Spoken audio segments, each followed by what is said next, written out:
Dogs are the only pets getting shot by police. And it's not because dogs are tranquil and peaceful, quote, animals. So let's stop with the equivocation, hunt dog nutters.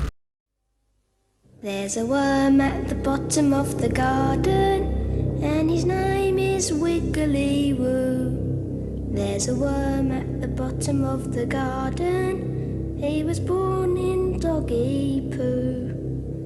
He wiggles all night and he wiggles all day, he blinds little children who come out to play. There's a worm at the bottom of the garden. The Toxocara worm is invisible to the human eye. It can blind small children and plague any grassy surface a dog is permitted to foul. Community Hygiene Concern is struggling to educate Britain's 6 million dog owners about the importance of clearing up after their pets. It's going to take time and, of course, money. A dog idealist will say that a dog can love, but not hate. Go figure.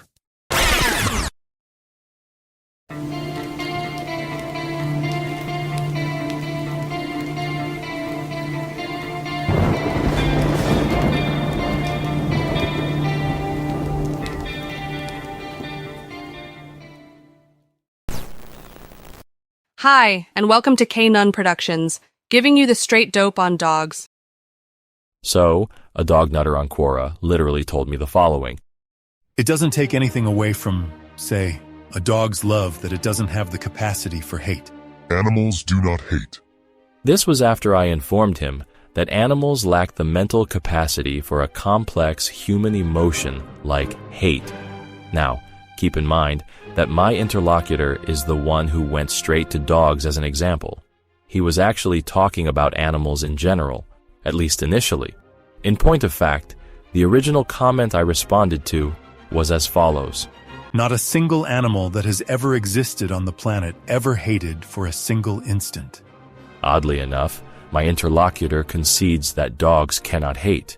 And of course, this inability to love or hate applies equally to dogs. Love, just like hate, is a complex human emotion.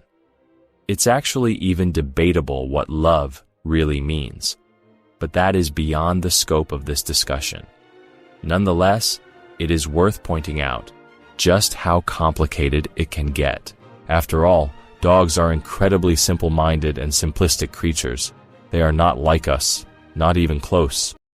There's a lot that can be said about just how weird it is to hear the word love and dogs in the same sentence. Unless, of course, that sentence is something like, dogs are incapable of love, or perhaps, dogs are not deserving of our love. And we will come back to this, believe me. But first, let's table that discussion. There's something I want to show you. Pit bulls, yeah, they're eating this woman. I mean, they're killing her. They've been chewing her for like 40 minutes.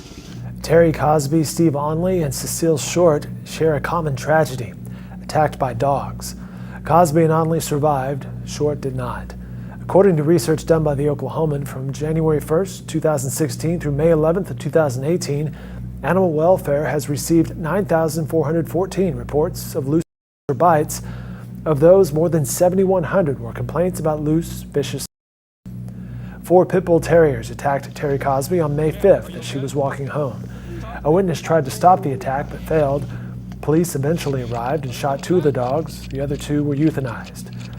The Oklahoman reports the incident was one of nearly 2,000 animal bites reported from 2016 through the first 4 months of 2018 in Oklahoma City, including more than 800 bites that came from loose animals. Notice how he says the word animals several times, even though he's clearly only talking about dogs. He even switches back and forth.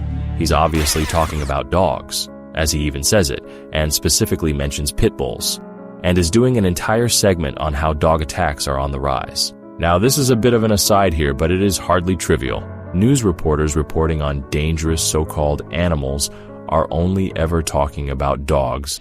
They really should just say exactly what they mean.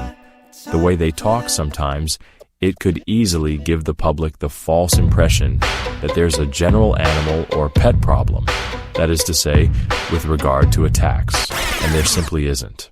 Dogs are the only pets getting shot by police, and it's not because dogs are tranquil and peaceful, quote, animals.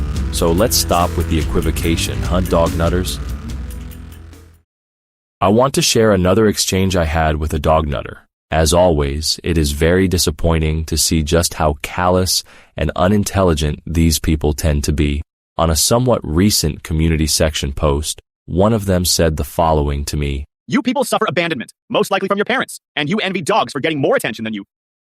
So thankfully, because my parents actually weren't dog nutters, it is not accurate to state that there was a dog, or several of them, which they paid more attention to than they did to me or my siblings. Later, this contemptible cretin told me I am envious of dogs, but the care, attention, time, and resources wasted on a worthless bark bag is what's abhorrent. If a child were in this position, their parents would be guilty of neglecting them. I did actually have a dog for a brief period a little bit later in my childhood, though by the time I was 11 or 12, that dog was no longer in the picture.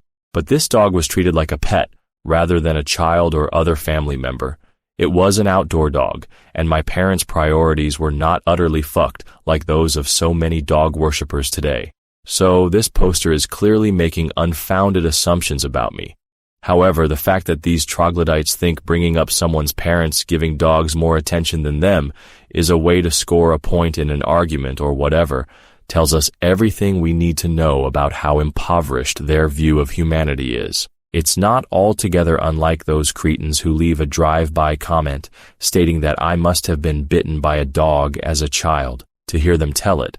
This is the only reason for my channel, even though watching any video for more than 20 seconds would quickly disabuse them of that notion. Once again, this is an erroneous assumption, first and foremost. But the crazy thing about this is that this would be a perfectly valid reason to hate dogs. And of course, I have stated numerous reasons for rejecting the presence of dogs in extant society, and in or near any human settlements. They often present this as though they think it's funny, like, haha, you got bitten by a vicious predatory animal when you were a child, which tells us they find violence inflicted on children to be amusing, at least when dogs are the source of it, possibly in other scenarios as well. Perhaps the most sinister manifestation of the questionable primary concerns which dog owners and shills often express is best illustrated on social media sites and comment section boards across the web. Example given: whenever a vicious mongrel attacks a person without provocation, and dog nutters only express concern for attacking dogs. We even see this with monstrous abominations like pit bulls, but various other dogs are likewise defended.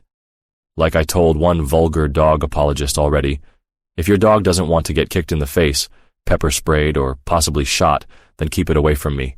Make sure it doesn't come after anyone else. I have the right to self-defense. All humans do. Dogs do not respect our rights. Hell, they don't understand what rights are. They themselves do not deserve to be granted any rights of protection. In a dog attack case from a couple of years ago or so, a 16-year-old girl in Thousand Oaks was attacked by 5 of those Cane Corso monsters. In response to this, some people were complaining about the way animal control confiscated the attacking beasts. Of all things to be concerned about, a few people were actually bemoaning the inevitable death of the massive, hideous, and violent dogs that attacked a person for absolutely no reason. To witness what those dogs did to this teen in person would surely have been horrible and probably traumatizing. Of course, these dog simps weren't there to see the attack up close, in real time and in person. They also weren't the ones on the receiving end of such extreme, unprompted violence. Even knowing how lacking in human-centric empathy these people are, and I say people in quotes, I have to wonder if at least some of these dog defenders would change their tune had either of those been the case. One such comment reads, "This entire story pains me. From the daughter and mother being terrified and in pain, to seeing this dog looking so afraid and knowing what will happen to it." There is so much wrong with this comment. For starters, the dogs did not appear to be terrified or in pain at any point, and also, they viciously mauled someone for absolutely no reason, so who gives a shit about this anyway? Rather, they were instinctively struggling against their restraints. But seriously, Why would anyone care by what method they get those dogs into that van, and out of that house, and that neighborhood? It's such a weird thing to be crying over. Moreover, dogs have absolutely no concept of consequences for their behavior. A thoroughly trained dog might have a conditioned response, but not a one of these dumb beasts understands that there are legal consequences for crimes. For that matter, they don't understand right or wrong, or concepts like laws and justice. Dogs obviously have no idea that the consequences of them brutally attacking us might include them being subsequently put down. If they did, they might control themselves and not attack people. On the other hand, this is probably giving them too much credit, as dogs have very little to no self-preservation drive. Not to mention, a dog's prefrontal cortex is all but non-existent. This is the region of the brain that governs impulse control. Bottom line, it's the height of absurdity to imagine that these dogs have any earthly clue as to what is going on. All they understand is what's happening in the moment. They know their movement is being restricted and that they are being moved across the driveway, but that is all. As for concerns about these dogs, or dogs in general, being humanely euthanized, is strange to say the least. After all, these vile beasts don't humanely maul and attack us. Their behavior towards people in general is anything but humane.